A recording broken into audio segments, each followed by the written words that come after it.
But what if humanity? Let's say those let's say Plague happened and humanity went extinct.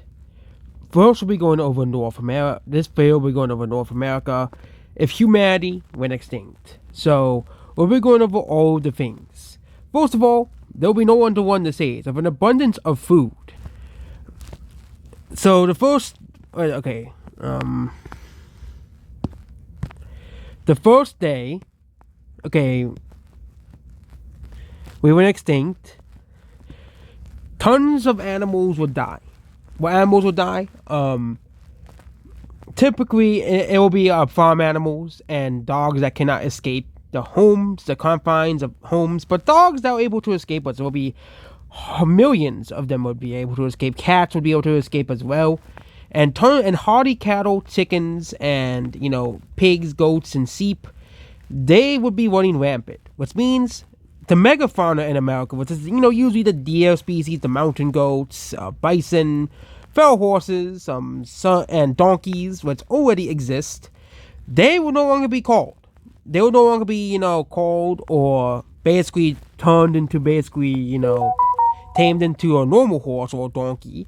Okay, they would be free as well.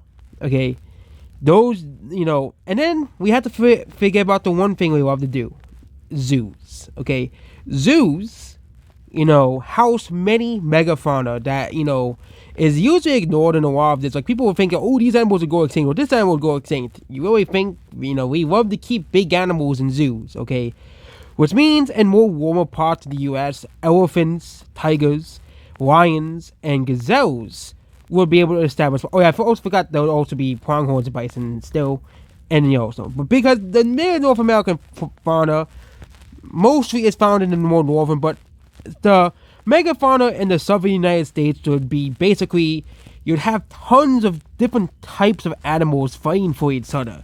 Okay, you'd have rhinos, surviving. You'd have monkeys, primates. You'd have chimpanzees, gorillas escaping from zoos. Because they don't want to keep them. Okay, especially some animals as intelligent as chimpanzees or elephants. They would realize that no one's coming now. Hippos would escape, and live in the Florida. And I think the first winters would actually kill off a lot of the animals in the more northern areas because they're not adapted for winters. So that means the southern United States will be very, very biodiverse. Genetics. So I started playing around. Oh, sorry about that. I thought someone messaged me, but no one did. Okay. And especially in places like Mexico or South America, which means at the very beginning, elephants and rhinos wouldn't really adapt to the northern portion of the cold, but I think they'll slowly start to expand their range.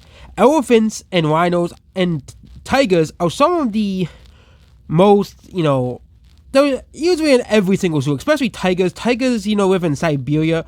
I think tigers would become one of the top predators. Wolves will no longer be the apex predator of the United States. Okay, tigers are the apex predator of Asia, and they would be able to become the apex predator of the United States, Canada, and even Mexico, because tigers are adapted for a wide variety of climates, but the problem tigers are placed into will be facing against jaguars, who are basically the South American equivalent of tigers, okay? Tigers, for example, and there's like around 5,000 tigers in Texas alone that are captive. Yes, as well. And then there would also be lions. Lions would also start spreading around the United States very quickly as well, because lions are not a very often animal kept in zoos as well. But now let's see what happens 100,000 years from now. Let's see what animals survive, what animals are more adaptable than others. Okay, the climate does get warmer because of all the CO2 and plastic and stuff and all of the stuff. So a lot of these animals are able to spread to Illinois. They're even able to spread to like places like Michigan.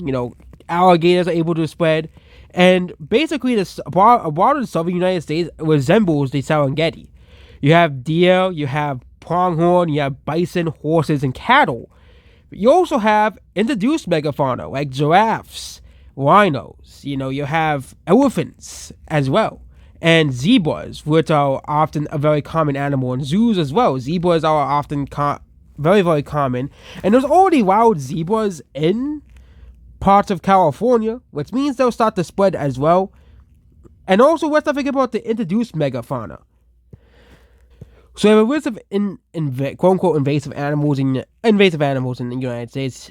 You know, barbelly sheep, black buck, nagal, teja from New Mexico. A lot of these animals will be able to spread unchecked. Okay, Bozal ibex, which is bell goats, Gemsbach, and of course wild boar and warhog, which are, basically America would resemble the Serengeti. Okay, and a lot of these animals would actually turn into their own species. Feral cattle will turn into their own.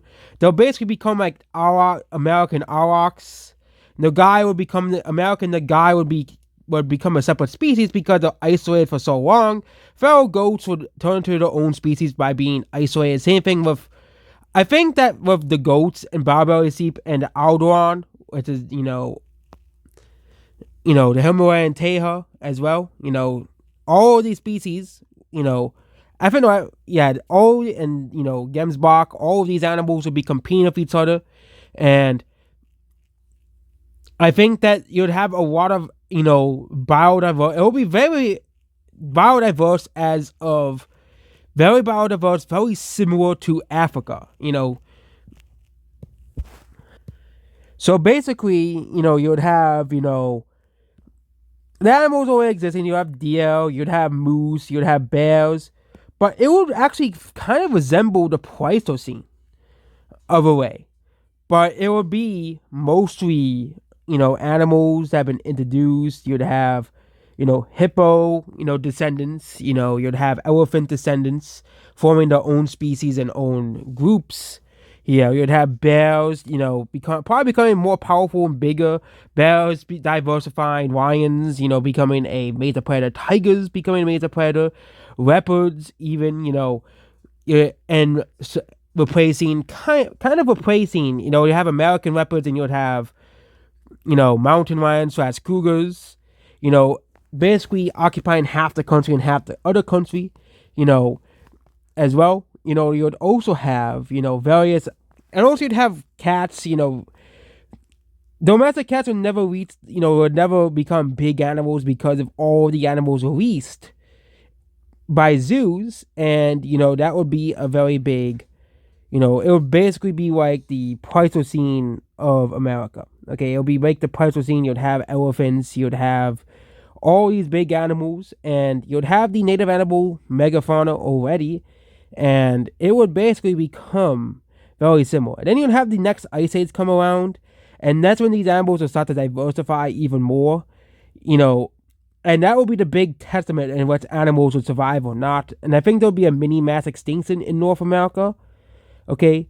And I don't really know which animals will survive, because I think cats will survive. All the very hardy animals will survive, like raccoons, those animals, a lot of the animals that are like snakes and stuff, like the pythons and lizards and stuff, and alligators would be restricted back to Florida, and the boar would become, and animals like boar would become like one of the most common animals in the USA.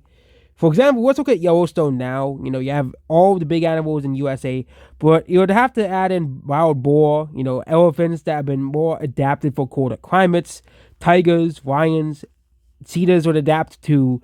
Several gazelle would adapt to colder climates as well. You'd have camels, horses, and cattle as well. And America's ecosystem would become very unique because of us. You'd also have sheep, mountain goats, sheep goats, for, and mountain goats and, mountain sheep, bighorn sheep as well. You have domestic sheep, mountain goats, which are, because I think goats are native to mountains. So yeah, there will be a mountain goat species. Goats would be everywhere as well, and all these different types of animals. Heck, you can even have rhinos at the point as well from zoos adapting. You'd have various species of deer also adapting, and North America's ecosystem would be very, very unique.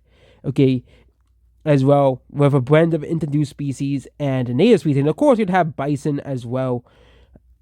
Well, and you'd have a large variety of animals in the Americas back again, and yeah, it'll be I think the ecosystems will all be very similar as well. Animals I don't think would be surviving like pandas wouldn't survive that wouldn't be survived. Even though bamboo has been introduced to North America, and while bamboo is actually considered an invasive species, but I think there'll be an animal that will take the niche of a panda, kind of like maybe a rat or a mouse or some type of you know raccoon descendants as well. And what about the other animals like raccoons and marsupials could adapt? For example, you could have raccoons. You have more species. You could have um, bears. The black. You could have a black bear become more specialized to eat more plants, including bamboo, as well. And you could of course have marsupials diversify in the United States into various forms as well. You know, and but I think my marsupials will be still restricted to the smaller size. That of predators, and of course eagles and big birds will get bigger as well. And you'd have a ecosystem resembling the Pleistocene era because of introduced zoo animals. Okay, because I do think small populations of elephants will come out, break out of zoos. They will start to slowly repopulate. Over time, and that's what life after people basically was pointing out. They said that escaped zoo animals would become very common and would adapt to the North American climate. I think a lot of them in the northern area would die because of the cold, but I think the southern more animals in the more southern areas would adapt to it because that's what they're used to.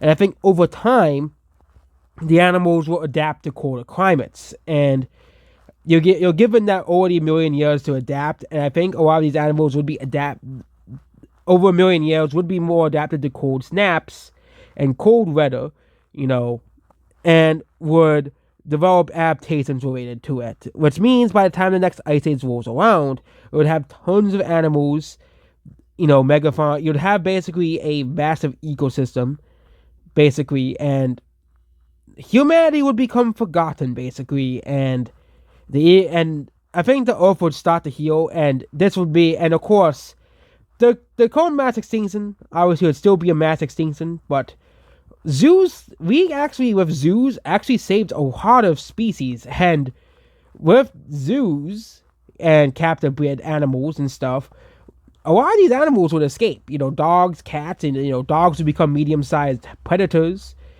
Preying on boar and medium-sized prey like deer. And of course, you'd have the bigger predators like tigers and bears and lions preying on bigger animals. Of course, jaguars in the southern United States as well.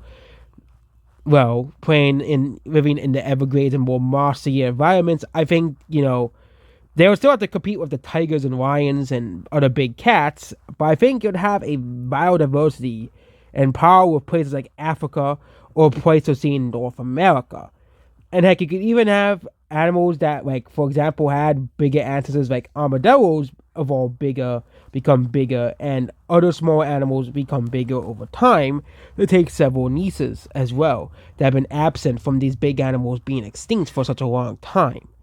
And that's it about this video here. So what do you think about the life without humans? Animals taking over. And that's about this video here. Goodbye.